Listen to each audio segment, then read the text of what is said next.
ya kese de Cardinal Alhaji Gado. Ghana for nyina bawa batu ye maumbo na jimafa. Amen. Peace FM die. Ya anti Peace FM na bibi ya ye. Enti Nyankopon sra mu stations no nyina. Mamentia Honorable Jombodu, Ekamen National Chairman, maybe sister Melissa Wakumsin.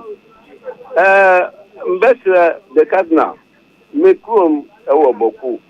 The Ekosu Bayer 3 days in airtime. Ye pe asumdue. Mbesre, asogafo no ye du omukọ ho no.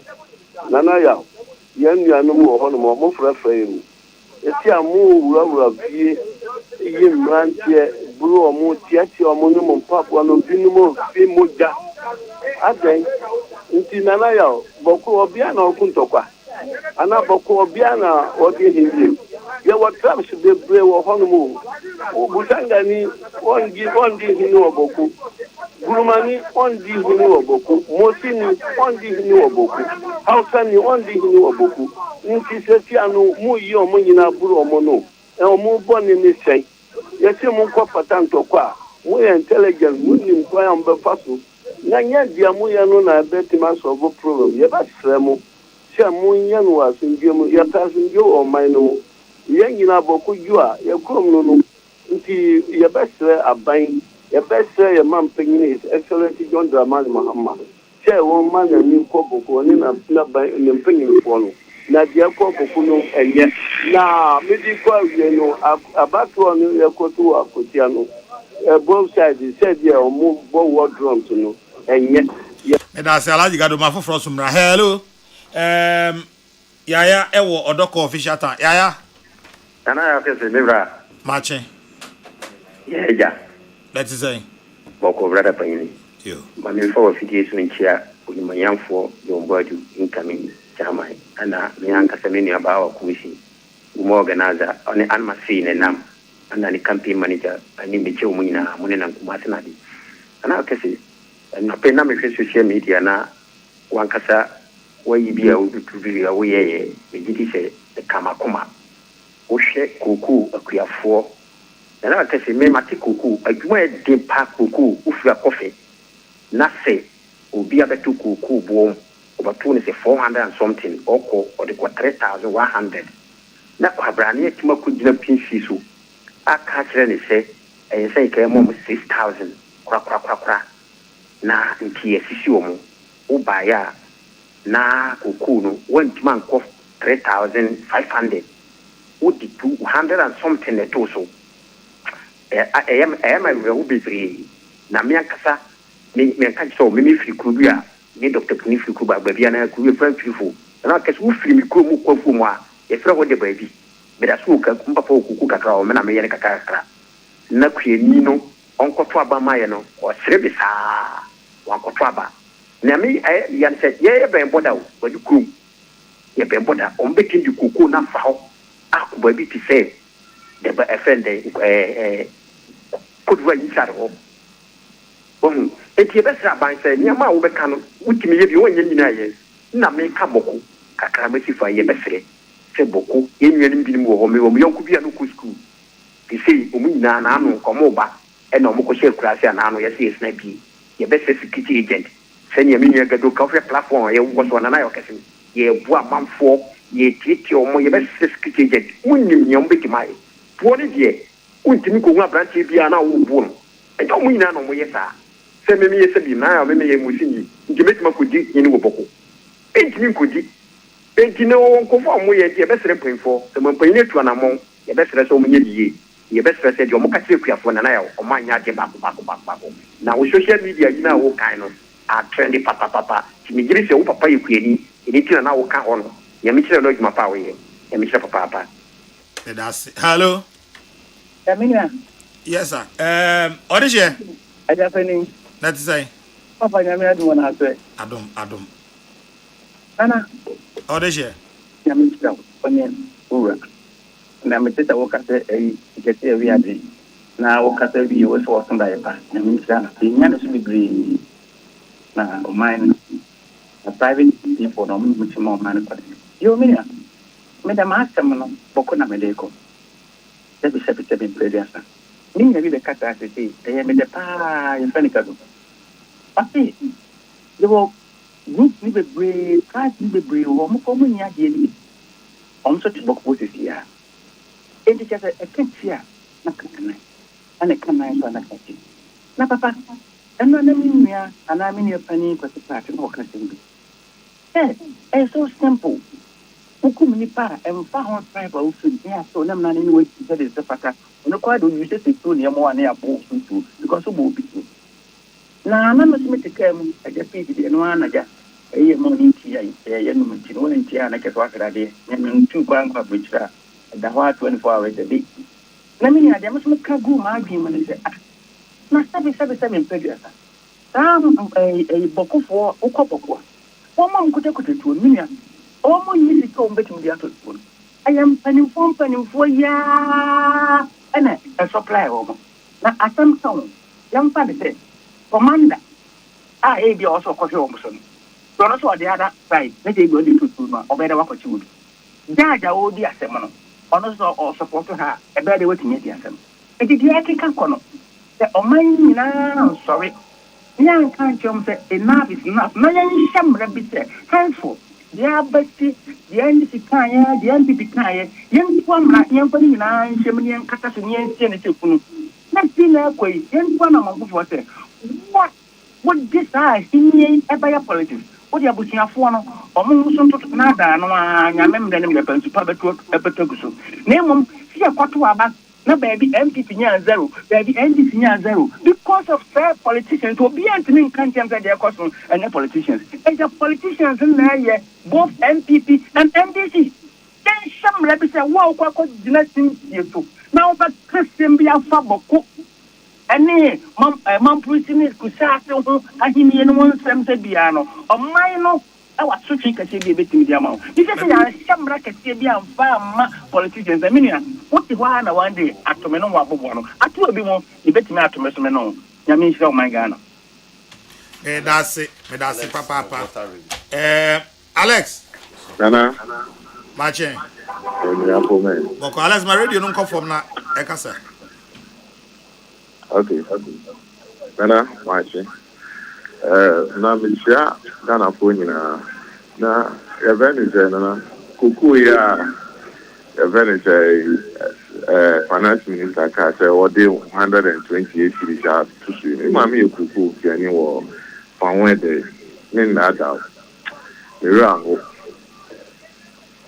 pa ba di any way beka na event bokufo na nkame de na aho asem na e kana wo kan so a ehu ba bi ekosi ba mi de nkame me ka kiro mo se omunya abutre because nikura me nwanwa the real tofane kono na so omu ye de no mutia live do mutia water be no mutimi eye de ku school timi hwe omu yire no omu ma because se curfew that too so a we dey say lockdown and by 2020 ya e nyina e hwe de me pese me say I don't know mo nti omu ho ase ama e nyina e tra omu mo ma nyina de what I say ti omu nti omu ho ase what I say no mo ma omu ni nyende no omu ankasa ba bi omu ti so omu nto omu e nyina e tra omu ni asudwe mu because they be out of kwa and then if you are you want to omu pair with you me dey dey just point Manuel Sinana me da so for Alex mami mfa Paul e was St John's Paul Mache ye no e o menua napom na ya o mechia odi ayen kan ekra me kan ne Kokrokoo na me ba ho Kokrokoo me ma ye me pan me piani Kokrokoo na juma ye ya se na juma bi ya nanso me nko ka se na juma ye ya nti ye nye na kakra me kan fa Kokrokoo hu ne be ya fo no na Ghana fo no ye nyina ye di ye ni hwewu the group do be dada ya hunu Muhammad dada ya hunu so eti die ko bia ya ndi ni ye hwe eti ye sere aban ye Ghana ye ya memepe andi si ye ni ya mepe wo ye Ghana ni MPP ye ni ya mepe wo ye Ghana ni ya ban kan ye no na ye tie wo de 100 cities o 300 cities na to Kokrokoo so ye ndi ni ye hwe o mmere bi beba mi ni me say ye timi ato aba ma ba ko asu sen eti de wo ye dia ye hwew it is all person o ye o man ni ya ye hwew menua awurade nka mo bye bye me da se papa fatal Mache Hello, Fatao. One. Fatao. Pa. Fatao marching. Nana me da wase. Why are they nyamishra pa? Amen. Nana me fa kwenye wesi na minchia honorable Prankwamna anodon pre. Ejuma wura mincha Alhaji Habib Idris MP di Matolon constituency ayana wacha income national women organizer hawa komsen. Atama wodi afi yanim no. Bokun sensemi die yetre aban. Because Obakaya President John Dramani Mahama kama oye opposition leader. Satam no ono ankasa koboku. Oko honum no ofi kama NDC 40 akonje so. Satam na asunje wo boku. MPP 4 kuti akonje so satam no ne aboku no munni asunje. Na se mi no kase John Dramani Mahama wo na oye president. Na etom redia nya asembia na betba de ye politics o because the ntina mi kan se boku nsemi kurampo sha afi kurampo nyelle. John Dramani Mahama enam se tumi na o printra o si boku sama MPP NDC 40 akonje na asunje wo honum na sisi kurampo hwan mu na eti akonje so nye NDC 4 na asunje wo boku enti yesre ya wura John Dramani Mahama on peje neti on se finance minister kurampo na no asema wodi afi yanim no sama yewo power MPP 4 power kurampo o ti sene Kokrokoo ye yo mu kurampo ya anhwe mu yi mu je mu ba Kokrokoo amba kurampo mbato na sai mu to na 6000 na sisi mi no kaza sai na ya mu bato no enti tomre bia ontimi ya de kurampo enni kwante wuka enti yetre ya wura John Dramani Mahama on peje na tino ndi ne boshe so ayana wacha income national chairman wontumi ma bidawazi Eso me das ma memfa last call la ana befa bia ka ho ko bi badu Memo ache. Yeah right let's say Nyam ko pon de waye ne de akade aka. Nana me pa cho me won semi no tete bi bonopo. Eye di kai eno de wasem ye bi anya yi na me pese Ghana fo nyina e beti sa asem ntina. Eye me te Ghana mo amobe kai years ago. Me ka wo say the way for electricity who asem wo mo kwakofa eye yesi efro mo saying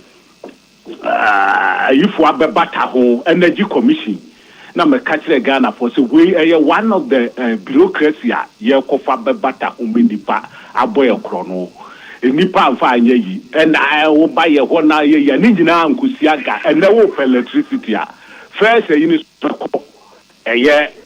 energy commission ho wo kwa no waje contract no waje na ye be ye say no waje hu sika na electricity for ko ayi wo mo sinche ensi aga kro no ekoso energy commission tai etime Ghana for sie nyina ahwe yi da bia ye didi aduma electricity for na wo mo nsem a bribe no kutua ye baako sesi abe mienu mo kra na di aduma no electricity for kra no embem wo be ye no waje no de akomo obi kro no ye hwe na energy commission de connect kai no antonche na ya o misro central for Mr. Wabusa bi abe ma yamfu so minim ntiasitra ebeto dwa wo Ghana so be kaya research ba na yesi fetch for research Bloomberg for research yesi finance Ghana say mutimi me debate afi ni na yi na say na we na mafrem kofo yeti ha na beto dwa ya no so ani na mu ase yesi Ghana ewiase nyina wubu o man a omunim de wo fom enimu hwe sebe agimi man a yetoso nwotwe man tise mumu bia sore se ye debate ni anhwe se die nti na ama ye man no kofom sai nipa nim de wo fom nanke ye debate ni ehu aha ne firi ni ye ye hu afi na ama ye man na tumpon na man tise sa na wo hwa na se ya ka kire ye se nipa te hwa within the short how ka some na ni wurafi wo ye na ne ya de kura ni nansa na ni wurafi eni ye man ne kofom anti Kokrokoo ntumo odie ye bayosi anya research awuru the way ye man no enuboni no ni ade ekọ emranti eba because ye mu bi esi so no nti sa enne wo no obi ye callers kura sa frefre adwuma obi dia ye na adwuma dindin dia trese wo frɛ wo hwese ye ti ho no ana politicians kajabi eni ma kofom na ni wura fi wo petumi anu aba no ape bibi kakra ma na wo ye ode no wa ya no wisu ya to abawia na na fiu si anya research ehuru dia ma man no edipa nim dia kofom saa nana politicians ni be wisu ya saa say man wo dada no waji to me ato atwene no de aye de open why reach itself ni kofom si antimi anhwehwe saa ne ma na ehuru dia nana me count nine say dia ye beki kebia ne ade no because mo mudu na ya fancy ase ampacho this research na ni my we so am ye hu findings no na ye hwe enyina ye mfa emu adwe ko bedu ya da ase papa aha na ye de afrefo ede no ebesie na ye mfa ofrefo bia ebiem Kokrokoo dwumade no asugu so a utie peace 104.3 mama misima ba ko pe meba na penia oda Ghana Cocoa Board ano pay ono ankasa ewo fie ha Dr. Randy Abbey ene na ba twetwe nkoma no pay mo amunim koko nkomo ya e ba sesia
Mawani no pay said Dr. Randy Abbey of Fee High and the battery train come out.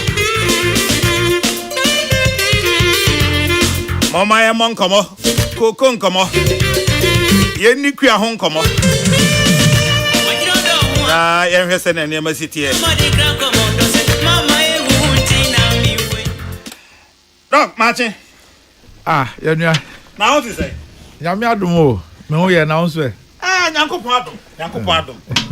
I think that is not right to say congratulations because when your position, say who of you? And the dog would sing. Beba hatchet, my fee, if you are send if you are Biana Beba. Send no judge in sanity.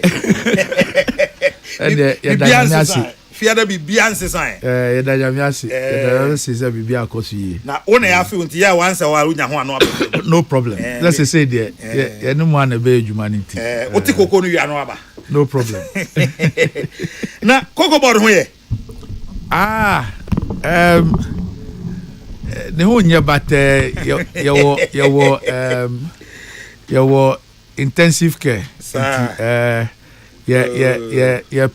Your pet specialist or be stabilizing on na nyame adoma na ne ho aton na no beton de oh ne ho beton oh yeah sure pa oh no beton I see then am ne ho adodo noise wa kopie ICU no say nsem ne de bebre nti my say first of all no go about the sick and sem no nye and say apart from that no so no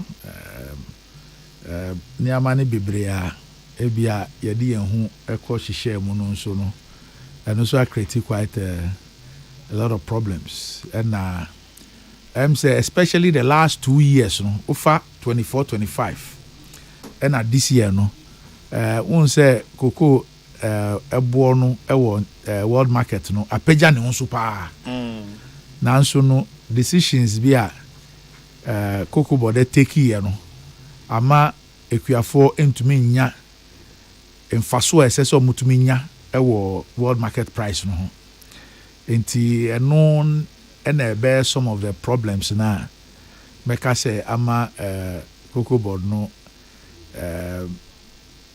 ehun fa no okay the decisions na bit said then sir my ba come you be enti say meka say decision ama farmers ana ekuafo entumi benefiti say na so mo benefiti from world market price now cost through from last year but this year now me patch say 2023-2024 no cocoa board a ton cocoa $2,600 per ton cocoa board and to me and supply 333,767 tons 333,767 tons cocoa board tons cocoa no at $2,600 a ton for 23-24 season no enti 24-25 our price no kosoro any 25-26 ebe komu still no price no e was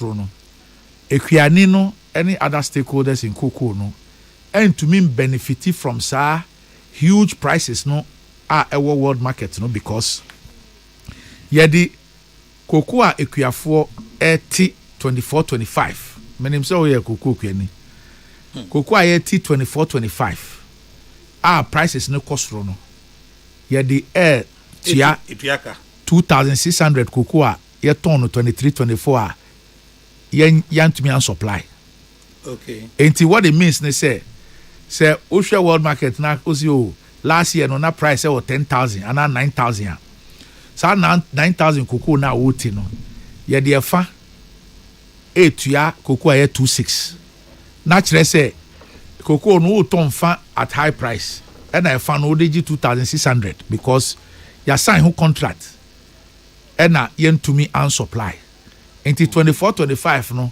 yet me supply about 230 something thousand. That is virtually half of our total production and even 25-26 I come no you the 100,000 and so a come I was here supply 25-26 no aye cocoa aye ton 23-24 $2,600 until no and for me no the major reason why because say equiafo no sa 2 years here last year ni this year because say prices no level la NC da free time nyame ebo cocoa eba wiase no NC da no is because of this 333,767 tons now o share 25-26 no so beyond sa 100,000 year Emma therefore weighted average no ba form no obeka say baby so esi wo Ghana your exchange rate no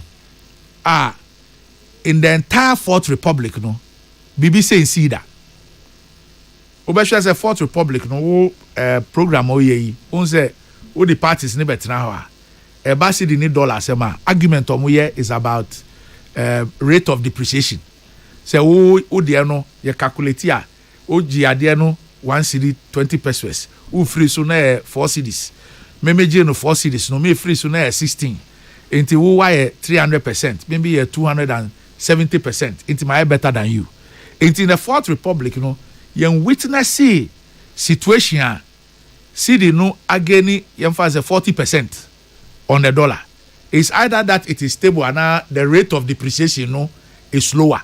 But whatever be the case, na economy. Until any time no or dollar, or city value no is either the same or it goes up. But this is about the first time in the Fourth Republic. From time I hear how do you call it? You're knocking zeros no off no. Redenomination no. Redenomination. I am say CD was I think about 90 or 86 to $1 pesos. 0.9. Yeah, so 90 pesos to $1. From that time, no cranny started 90 pesos to $1. No, you be free soon in under 2 years. No, they do 1 CD 20 pesos to $1. And from that period, you've never had a situation. CD no, a year against the dollar. It's either say stay the same and now marginal increase and now say na cost. But this is the first time. Obi or Ghana bet me aka say me see the value for dollar ecoform because CD no apeja ni hunso a AC da in the Fourth Republic. Enti ohwa no CD terms although dollar no value no high no in CD terms no value no nya significant. O de ba CD mo because ohwa ti say increase na say no in dollar terms is about $1,940 in terms of increment from 3,1 to 5,040. That's close to $2,000. But because of senior CD now peja ni huwa echo against the dollar no by almost 6 CDs. Nintino odi ba CD more na difference no baby a Bruni be friend say marginal. But marginal no because of senior CD na peja ni no because me a simple calculation be Yemfa say nka that CD no da ho gina 16 CDs ah. Nka $5,040 na $80,600. Nka $80,600. Nka na CD no da ho gina 16 na nko bibia. Nka $80,600.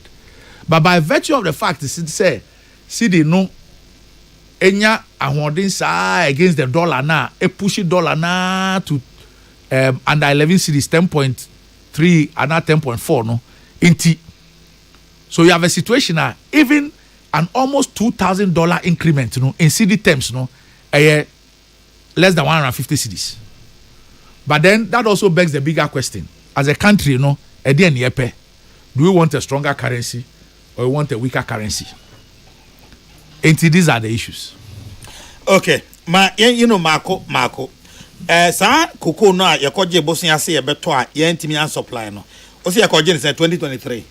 23-24 season. 2023-2024. And Yajebosia said, "Yeah, the ton saying echo. Yeah, ton no. The sign contracts on $2,600 a ton." Sir, they person me who want to say. So we sign a contract no. O the tonnage be the cost contract na no anya sana moye no. They be o sign contract na. A contract no. And now o they call banks no as collateral. Yeah. To take the loan. Now. What sign contract it means that you must deliver. Sure. Certain tonnage of cocoa. Yes. And maybe that's it. Loan na ekoje no. Na ton sen ye also ye de ko tuasa loan. I think says I year no cocoa board projected close to 800,000. Okay. Our projected close to 800,000. Okay. And now cocoa board and to me and deliver 333,767 tons. 333,000. Yeah, 33,000. 333,000. 767 tons. Okay. A ton at $2,600. That was for 2023-2024. Yes. Okay. All right. And the yenyaza deficit no. Ebesi sabre yentimi ntuanwie. Enti 24-25 no yetumi etua about 233,000 thereabout of sa cocoa no. Na kire say cocoa ye produce 24-25 no. Ye de bear 233,000. Akoji 26. Okay. Although our prices were baby or more. Okay. What you say? Okay. Until there's about another 100,000 yen to mean supply. I no air co 25-26. Until 25-26 cocoa na ye be produce no. Ye de be 100,000.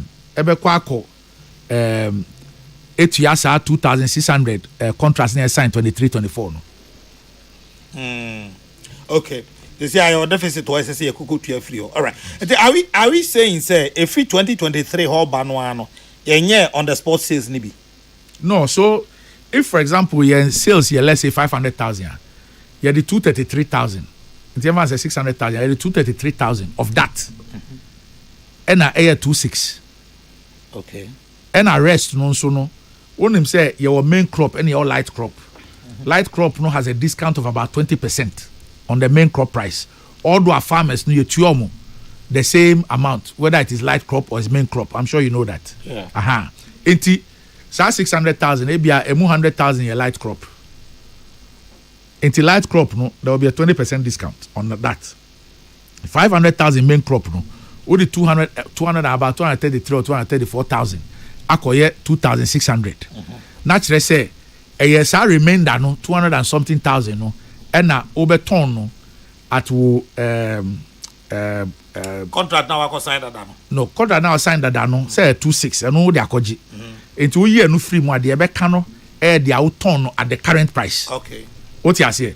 Until now in establishing your FOB price no say o factor quantity na o dey koji 26 no international say o dey 230 something G26 and na ebia o dey 8,000 o dey another 200 and something thousand at 8,000 and na o light crop 100,000 at 20% discount.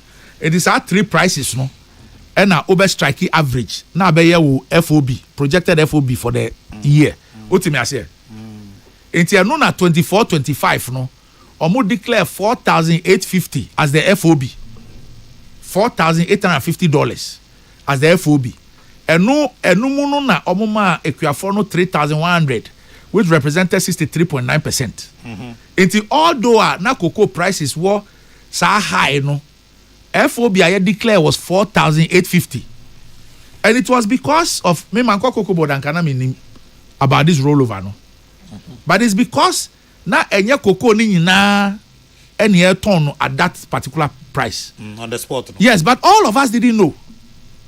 Even those sitting in parliament didn't know said there was a rollover. Cocoa board, ton cocoa 2,600 that went to me and supplied 333,767 tons. As see our prices no cost no. Or see this high price cocoa no. G 26. It obviously you know. So only about half G26 and no betchi value na ubenyano because there's a net of 2 no who strike average a betchi number form. So there's no wonder say in 24-25 no the FOB a cocoa board declare was 4,850 and that is when you heard a lot of noise say baby our prices who no in case see a two equia say case your mom say yes omo yes say because on the face of it who share prices world market na now strike average cry adentina you better declare FOB of 4,850. It doesn't make sense. Okay, because who share this year FOB I declare 7,200. Okay, from 4,850 to 7,200. Okay, because one says they say no we are carrying over only 100,000.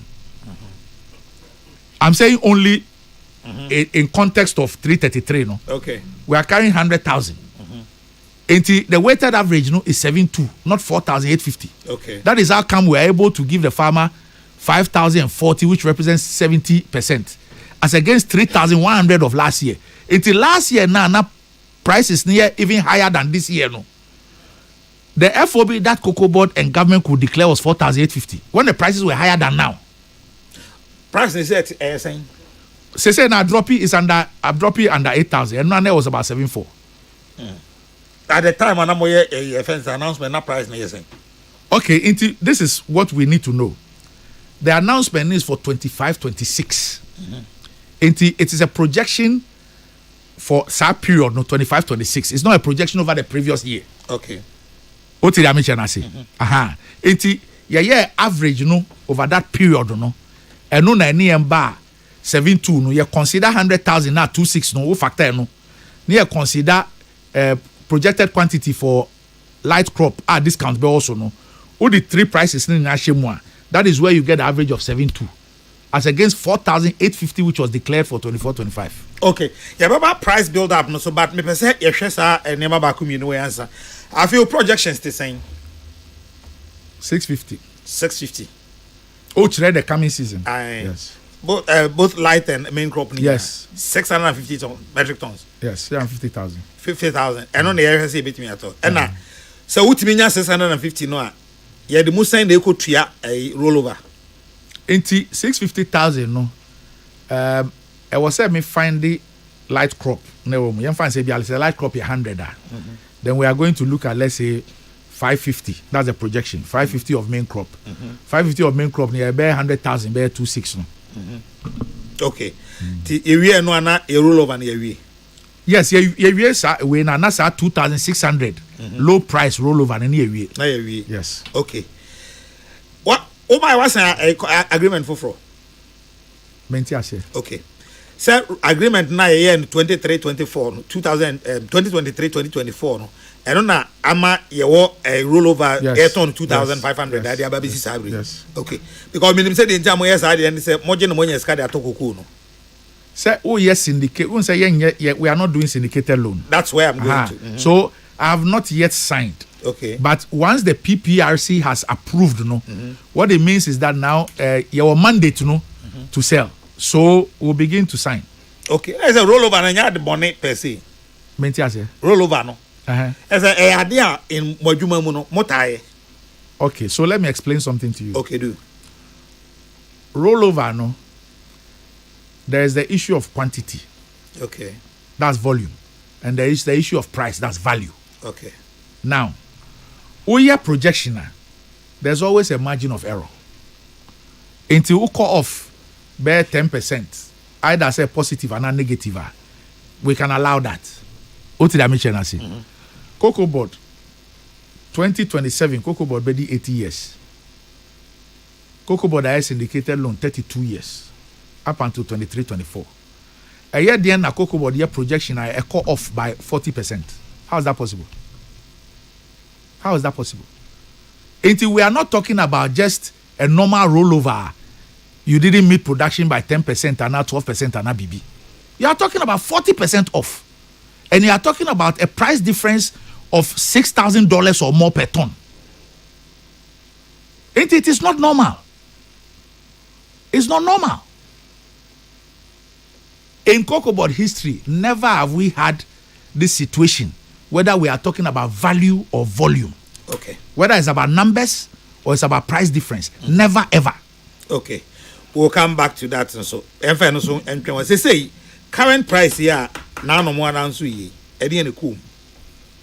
Into a projection for is the same thing.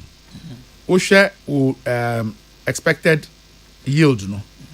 Expected yield now we're expecting of that and a light crop. We're expecting light crop. A main crop. We are no free one. Who are rollover biana? Who are rollover? What is the quantity? And it's a rollover no 100,000. Now 26. You have to factor in that. Say Uber light crop now 150. Now there's a discount of 20%. You have to factor that. Then now you look at the account. Maybe our AFDB loan. I was say only 30,000 and now say 60,000 tons. And I only 2 years loan. Loan here called GF for rehabilitation. No, yeah the cocoa beans and it. So you also make projection for that as well. In 2 years now, then you get in this case you get 3 prices. So you get 2,600 by a certain volume. You get a light crop 20% discount by a certain volume. Then you get main crop no by let's say if it is 7,800, which is your projected average for the AE. It is at 3 prices plus some volumes you then put that together and na amount their brunifran weighted average for the season because you factor in all those 3 prices and then you strike the average. That's what gives you the weighted average. Into na MI and $7,200 in 24-25 and no na MI $4,850.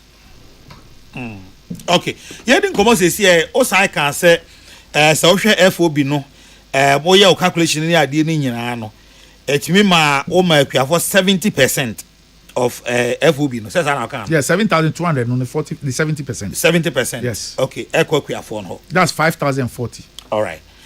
But the ama cocoa boys say abaya asem nyan say ofa ordinary farmer te say me beti here. Me dey an say ye to cocoa bag baako 3,100 Ghana cedis. And as I say, we say watum. Oh, mama, 70% of FOB intino. Major 3,228. Ordinary farmer never check is 128 cedis per and other torso. And yet ahibia. How do you explain that to the farmer? So first of all, nobody is disputing the fact. Say obi andi echinye say cocoa ya ton US dollars. Echinye bi wo sa. Okay. Enti cocoa no $1 na ton, ya ton cedi. Ya ti asesa.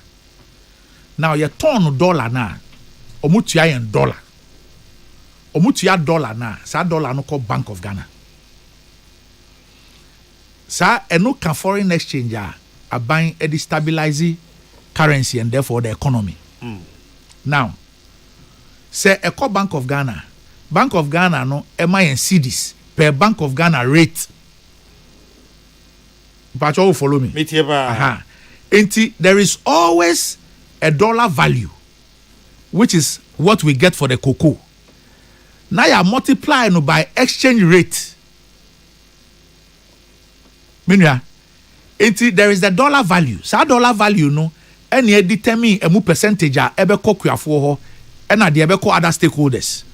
Who yes dollar rate ni we are. No I multiply no by the exchange rate. And no ebe mao the ebe ko kweni ni ho, the ebe ko LBC ho, the ebe ko haulage for ho, the ebe ko we ho, the ebe ko we ho. That is how it is done. Otimi asiye. It always no. You have three main factors. One is the FOB now declared, which is in US dollars. The percentage already makwenino, which is in US dollars. Now, Fedie, one multiply by exchange rate. That is what determines the price. Okay. So you always have these three factors. Okay. The dollar, which is what you sell the cocoa for, and that is what you are paid for, which goes to the central bank. So that dollar value no, and now over determine percentage audi makweni no. Now determines our percentage now. That is also in dollars. We are now multiplying by the exchange rate. Inti yeah, 3,100 no. Cedis no. It is because $3,100. Aya di ayedi ma equal for 24.25. So $3,100 no exchange rate was 16 cedis. It is at $3,100 no times 16 cedis. NMI and 49,600 cedis for a ton. Patron follow the American. 49,600 no. Who person who back price who divided by 16 because 16 bags make a ton. It is at 49,600 divided by 16 no. NMI and 3,100 cedis per bag. Now, from March ending now, CD no started say dropping no to let's say April no, drop here to 10 no. Now the SSL cocoa board there and say in case you throw LBCs ni na say henceforth no to ya farmer no be man no 31,775 because exchange rate no yam fancy 10 cedis. What me I say? And a bag no be 1,970. But Oman Penina buying say no, cocoa board you can't do that. Continue paying the farmer the same value, no. And what it meant was that they say no, we now needed $4,800 to be able to maintain paying the farmer 3-1 and now 49,600 a bag. Because cocoa meton cocoa April the same dollar value no mommy. And yes, sir. But about Bank of Ghana will not give me times 16. Bank of Ghana be mommy rate, current rate no. So what happened was that such situation by no, that farmer share no had moved from 63.9% to 99.80. And all other stakeholders they are now dropping from 36.1% to 0.20%. So government was virtually subsidizing a bag of cocoa by 1,114 cedis. 1,114 cedis. And the price now yeah keeping no, it was because government was subsidizing by 1,114 cedis a bag. Okay. Because exchange rate yes ano na nke sese e ma farmer no 1970 or so. Okay. But buying say consumer 31 no. Whatever the difference is no, we will sort that out. Okay. So that is what happened. There is always the exchange rate. So there's a dollar value, there's a percentage to the farmer, and also a dollar. We are and we apply exchange rate. Okay. Until I make catch that will say $5,040, no. In exchange rate is 16 cedis, and that's 16 cedis, and 8,600. But the truth is that your currency needs to say, 10.3 or 10.4 to the dollar. What's the dimension I say?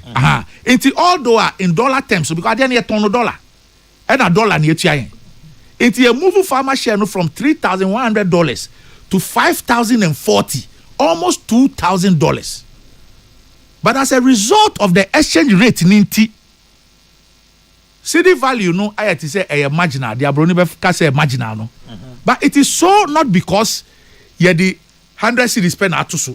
It is so because your currency no and 16 cedis to the dollar bill. So the question I ask myself, they say, is a stronger currency? Yes, can when I listen to some of the arguments that people make, because all of a sudden I hear everybody and I say uko clear uniama say uko craniama say unya dollar ko a year say uko ye we say they say I improve bibi aswati ababai say a landlord ne year na omu koti omu rent or dollar mu ne na obi assistant to see this because of what is happening. And so all over the country appear say it's such a good thing. Your debt so active by almost 40% and all that. It looks like it's such a good thing for Ghana. But immediately a buy into cocoa no $5,040 who apply the same exchange rate now. Now they are so CDs no aekitwa, and it is just because CD no is so strong. So we are benefiting so many other areas. In some other areas, no, it's looking like it's marginal. Okay. Now, will you agree, say MPP, our last increment on is 60 saying 67, another saying number or percentage. Just let me check it. Okay, right. Say what's over here 70%. You mean 63.9? 63.9. Yes. Good. That's what I was looking for. 63.9. And as I say, oh yeah, 70. That's 3.1 or 4,850. Okay. And as I say, oh yeah, 70%. Yes. Okay. For Kweni, I don't know the sao mas ya okay, you know, on tiasi. Oh, you working said the awu. Maybe I say, my tongue cool, and I buy beer or mammy 63.9%. Mikunya 3,100 Ghana cedis. And a mania buy beer or no dear, nitrimu ye, nitrimo mrepa anti. All mommy 63 billion, but all mommy 70%. 70% no mommy 3,200. For the ordinary farmer, or you're better off under abandoned than we. How do you explain to farmer and say, and yes, sanity? First of all, the money what was it about? Because women we have a responsibility unless I will catch them and say the amateur unless I will no, at this time go beyond me and go to the farmer.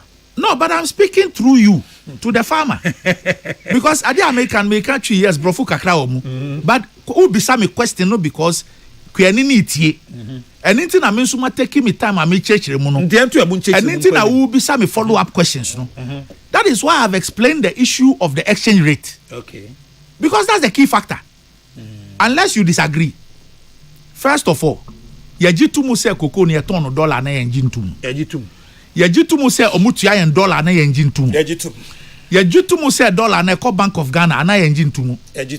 Yajitu se Bank of Ghana no o ma esika no ma cedis by the exchange rate ana. No cresa. Yajitu se farmer share no ye declare no dollar and say apply exchange rate ana. Yajitu but then no problem o. Then problem now. Problem o hu ni say yeti o ma mu aban hodo aka kire say yen legal tender ye cedi. Yesika ye dia ni cedi. Na so dru honko dia na mo de $1 ansa na mo dane dia ba cedi. Ad na hon de mo nya no straight mind. O kan sa ebe mi yakakra. Adan. Because who can legal tender? How does it apply to exports? Over to me, I coton cocoa or New York Exchange in cities, and now London in cities, and now Holland in cities. Yes, let's help all of us to understand the issues. We don't pay the farmers in dollars because it's a legal tender, but it's important here you know be understand the issues. No, that is why I'm taking one by one. Cocoa ni export commodity, yes or no? Yes, it's true. Ye ton dollar, yes or no? That's true. Omutia in dollars, yes or no? Dollar no cost central bank, yes or no? That's true. Central bank no Emma and CDs by the prevailing exchange rate, yes or no? That's true. Yes. Inti adiano price is in dollar. Ye declare FOB no is in dollar. Percentage to farmer and all stakeholders is in dollar. Yes, our dollar now. And you better apply because yes, sir. You buy the same 49,600. Okay. The aye kase abain dada no ma 49,600 no. How did we arrive at it? Okay. There was a dollar value 3-1, which was multiplied by an exchange rate 16 cedis. And then you call 49,600 and not 3,100 per bag. Okay. And then so no, there's a dollar value. You multiply by an exchange rate to give us a cedi value. Pre-kwa, you see, no, Adiana is $1. What has changed? It's the same calculation. The same way I have 3,100 US dollars. I am multiplied by 16 cedis exchange rate. I 49,600 and at 3,100 per bag. No, it's the same formula. 5,040 by an exchange rate and a my cedi value. It's identity no be pretend this say all of a sudden no, yeah dollar. This is how it is done. Okay. It doesn't change the fact say CD a legal tender, does it? Dabi. Yes. And he say no. The amakwani no. Ontimi nya sika kese mfiri ni koko no ne say. Ya di kan de koko na kosi awo abere bi 2,500 and 600. 2,600. 2,600. Enti entimi ntua sa aka ne nwie ye nti say ye kɔ na say price no cry 10,000 because yes ya one nti boda dan ne beton no. Because because we use 10,000 I mean use you the 10,000 cocoa. Etia 2,600 cocoa. Good. Enti although cocoa no 10,000 no. Cocoa na yaje no. The ayedi kwa koji nye 10,000 yedi koji 26 yeah. And he say no nyame ya adom na say o projections are why 600,000 metric tons here o kan wasemi yetimi etek adada na ewo mu no say fa light no ne main crop ni nyane yetimi etek adada na ewo mu no efiri mu a say yen ton e was 2,500 be ton at that times prevailing market rate. Yeah be ya no so it average I be strike you know. You see what you need to know ne say yeah a pricing over a period. Okay. Let's say over a season. Okay. Into the fact say be ene uko internet so now who say 7,500 does not mean say be 7,500 throughout the period. Okay. That is why forecasting is an average. Into you can forecast say be a cost through, you can forecast say be remain the same, you can forecast say be perform into and now be striking or average. But the most important thing they say to me clear 100,000 no 25-26 not just as a low price 2,600 no. Now it will no longer be a part of the equation again. Okay. What did I mention? I say? Okay. Because say Usha say 230 let's say 235,000 tons. That's a lot. That's a lot.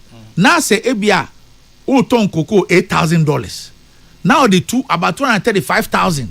Unya 26 womu. Oh, they're 3,000 crowd. Yes. 3,000 crowd. Now say others no let's say $8,000 or more.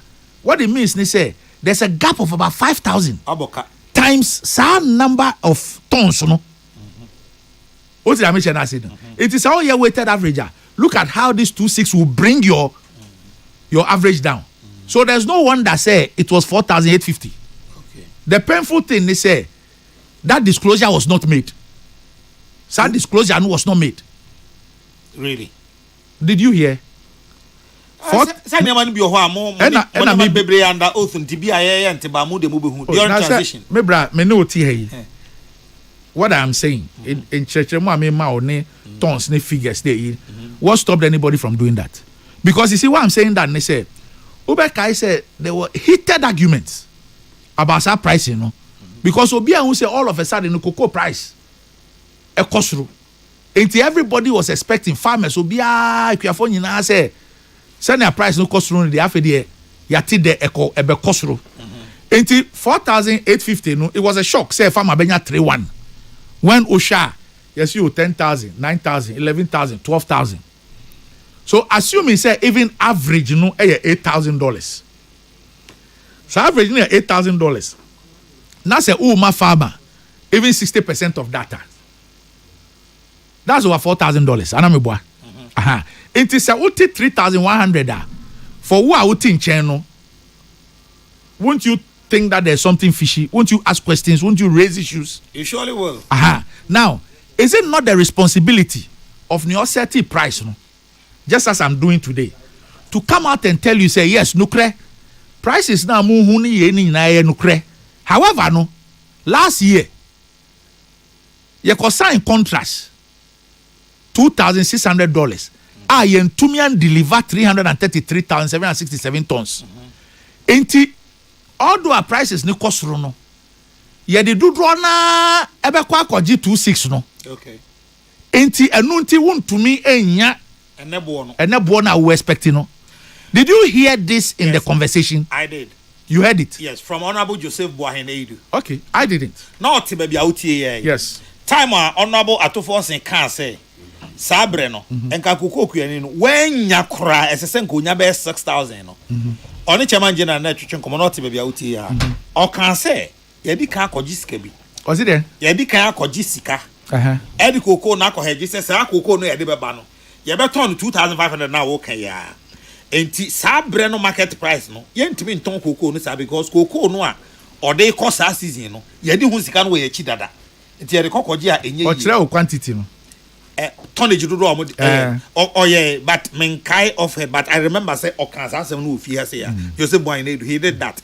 And until that time ana Honorable to force him can say on 6,000 or say omu tua ne sa enye yie because ye wo ka bi da ye chi just yetimi a clear wie ansana so on betimi anya prevailing market price no waye mekai say Okanya can say senior ye Kokrokoo totie no there is no way ye betimi akọ anya spot price no because cocoa no ye turn preko pesa ye di kan kojiska. He said that where has nothing to do with spot price. No, but say still yes ye ti has see ye can say cocoa spot price no e wo soro a kweri no hwe say obenya kese because say wo to me cocoa now the for the bag na say nye ton kra na me nim say bag na bi a wo de call edwaso sesi asem kan keke wo wo de call edwaso sesi a bag ba ko bia wo benya 10,000 Ghana cedis na bre me 3,200 a me ntiase because me ma dwuni mu no bag ba ko na wo ji afri me ho wo de akoje 10,000 entis me first me ka say ne anka ma me mu 6,000 na 7,000 kra na me hu say sa bag ba ko na waje no say what do you sika wo machi data enti ebodada na me de koje nya bo foforo. I don't know if you get the point I'm making. I get the point you're making, but I'm telling you sir that has nothing to do with the rollovers. Okay, how? So and I make sure say yeah pricing for 25-26 no yeah share an average over the season no. What did I mention? I say okay, that is where you don't have to be applying spot pricing because price no can be something for 2 weeks. It could change for another 1 month. It could change for another 3 weeks. It's an average over that period. Okay. That is different from say why a projection say may 800,000. What was sign contract say may deliver 800,000 at a certain price, and then you are unable to deliver 40% of that. Huge. Yes, and I make us say it's different. It is a completely different issue. Okay. What did I mention? Assume you say rollover near can it was some 50,000 or 60,000. It wouldn't have been a big deal. Okay. Do you understand what I'm saying? Sure. It wouldn't have been a big deal. Sure. But I'm just telling you, say the sheer volumes and the price difference and no issues, no. The sheer volumes and the price difference. Okay. And the doc say DNABC and I watch I be ma cocoa buono. Obesan to my mind. Oh, first of all, no, the empire and say prices no will remain high, world market. And no is outside our control. Ghana has no way of determining cocoa prices. And yet to say OPEC, they can decide say cut it down production to force prices up. 80 world market price now is outside the enrich. What I know is say my government say Obama farmer 70%, which on the band 60 to 70 is the highest. And at every point in time, farmer should not get less than 70%. Our prayer is that prices also remain quite high. Although there are a lot of analysts, Omoka say they don't expect the prices to go beyond another year or two because one, current prices are driven largely by global shortage. Supply now from Cote d'Ivoire, I reduce by about 500,000. Ghana, I reduce by about 250 to 300,000. But oceans are all over the world, Obia ramping up the production. Cote d'Ivoire, increase on production. Ghana super say increase. A bank announced this plantation, 200,000 hectares. Obviously, if you are going to do that, you want to increase your production by about, let's say, another 400,000 to 600,000 tons. Ecuador increase, Brazil increase. So if there's a global increase in terms of volumes now, will it drive the prices down or not? Yes, it will. That is what the chocolate industry and everybody is praying for. We have this because there's a global shortage. And also because your premium, as in yen and to an extent Cote d'Ivoire. So there are factors, amasa prices, prices now last year, and this year, will those factors continue or not? Because Ghana high tikra notice that they be a cocoa na 1 million abemu. Dabe ni call back to your 1 million no. Dabe ni call back to your 1 million no. But what we need to know is say, as production goes up, global supply increasing it will drive down prices. We all need to be careful and have these facts. So that and yes, as for media, members cocoa prices when you don't have command over, you don't have any control over the global price. And the global price is very important because what the market price is what determines your FOB. So the market price will determine your FOB. And then your exchange rate will determine what eventually gets to the farmer. You always need to speak or make projections on the basis of things that you have control over. Okay. All right. When say cocoa production, one variable I ain't mean from a farmer motivation. True. Said you not me know fence and price. He said the cocoa can do ni more say Mako carry cocoa bag bako. Menya say and no enough for that cocoa farmer. If it's sabri echo yenim tiena obeye no sronko e dey motivated farmer sebeya e be increase production we are okay say 250,000 ya okay ho asem say na de nyina no cocoa nyese udua na abachina. I mean at least it will take some years na de ni nyina gina say de kuani no 2 years. Yes. Gina kuani no so say we motivated enough to increase production and say amasa ya be yen den na obeye if it's a break we are just to increase cocoa production. So first of all, no share statement our finance minister issue here now. Or can be bit say free fertilizer. Now, when him say equiafor no fertilizer no 50%. Or much you have 50%. Me sure so you are aware. Okay. Is they say no with free fertilizer no. What it means is say 50% na nka say kuani no. Ediko to your fertilizer no. Say no sika e woni e be hye ni botum obetumi dey other things. That is a form of motivation. Okay. The most important thing is say eno ni akate ni moto bro ni sa nyama ni nyina aban aka no. Ye be sure say ni nyina no equiafor no nsabeka in terms of distribution no. So ebe come same na two no so no it will be applied properly. Okay. I think say once we are able to do that, no, the farmer will be more motivated. Secondly, minister also referred to president directive about scholarship, no, tertiary scholarship no, for farmers, no, for equiafor, no, yeah. So am I in this year 25-26? Say young farm put in place all the modalities, no, Now effective 26-27 season no yet to me started sa tertiary scholarship no. What it means ne say kuane ne ba no or secondary school no na aban tuama no. Na say or university first year na aban sa tuya stress free first year ni wia. Second year, third year, fourth year no Kokrokoo board ebe so na sin ama ne ba no nso aye tertiary education no. All this should motivate the Ghanaian farmer. Okay. Two quick issues. Na bibia ni wa na yɛ nkɔmɔ ba na wie yɛ. The di kan yɛ cocoa roots. Cocoa roots. Ete saying.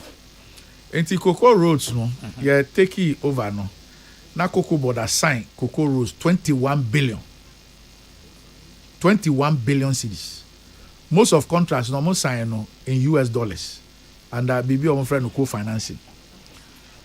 21 billion. Meanwhile no Ministry of Roads and Highways, our more agencies na federal roads, highways, urban roads na yin na no. Almost soon because they have an exposure of 67 billion. Then na Kokrokoo board. Ekwan one of the road agencies. Eko sign contracts 21 billion. How are we even going to pay this 21 billion?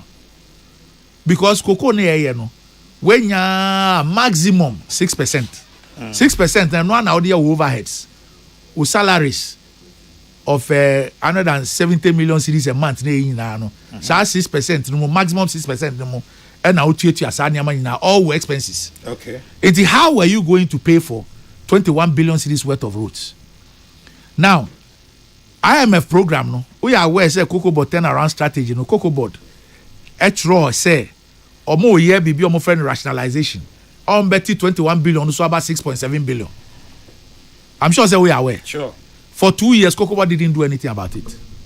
And now Canada 21 billion. Yeah, by a year between finance, Ministry of Roads, and the set up committee, rationalization.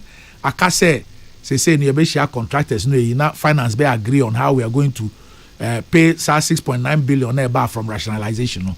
And Internet Minister announces say. All ongoing road projects, no, or move it to Ministry of Roads, and that Kokrokoo board is supposed to focus on its core functions. What did I mention? So that is the issue on the Kokrokoo roads. Okay. So I say moving to its core function na only roads no commission and let's say Kokrokoo roads no technically you be true. They be enya Kokrokoo board ene because Kokrokoo board in road agency. Okay. What you say? Na bibi anka ebe provide funding no. And I make say bibi anka ebi I am fan say Kokrokoo board. This year sika wunya no ebi I am fan say oh ye 50 million and 100 million. Two or say the be kwan. Na ya hwe so ne the ayesa kwan wo Kokrokoo area. Bibi which was supposed to be some supplementary no. After the ability say the main activity of Kokrokoo board. And I make sure say the entire Ministry of Roads and Highways with all the road agencies some exposure 67 billion. Then a Kokrokoo board exposure at 21 billion. We are unable to pay for beans, yet we are signing contracts for 21 billion. Okay. Obviously, no, you've lost focus. Okay. Apart from that, Kokrokoo board, mobile idea ba ko eti and say a car Kokrokoo board de no. Enye ka ketwa. Mo de ka mpa. E ka no ne ka see eti saying plans are more to redeem Kokrokoo board ne saying. Enti a car no na brew 32 billion. Cities, about 32 billion. And say no by virtue of exchange rate no, we share dollar components of a car say na a car no by virtue of performance of the city no a car no at about 28 billion. But that 28 billion no bisa won't say how are you going to pay the money? Okay. How will you be able to pay the money? Because untumi nko ye kwafo sika enko tuyaka. Na sa maximum of 6% na unya na overheads no. Ahin na ubenya free ho out between the tiaka. So that's a big headache for us. Okay. It's a big headache. And that is what we are trying to see how we can resolve it together with government. Because uko bronika samwa Kokrokoo board insolvent because Osha Kokrokoo board total assets and the total liabilities now. Your negative equity of about 1.4 billion. As at the time I take you over, no, Kokrokoo board had a negative equity of 1.4 billion. Enti Odiba Eyimwa Kokrokoo board insolvent. Ebeye. Ojiri. Mejiri pa. Where's your dog? Oh, mejiri pa. Okay. One another hatasuru. Abiding commitment. Na ekuafo ejuma din na omojuma panti. Ene mu nyina mommo ane mo mpa ebonte ebeye. Unim brebi na fenchas ni tekotego.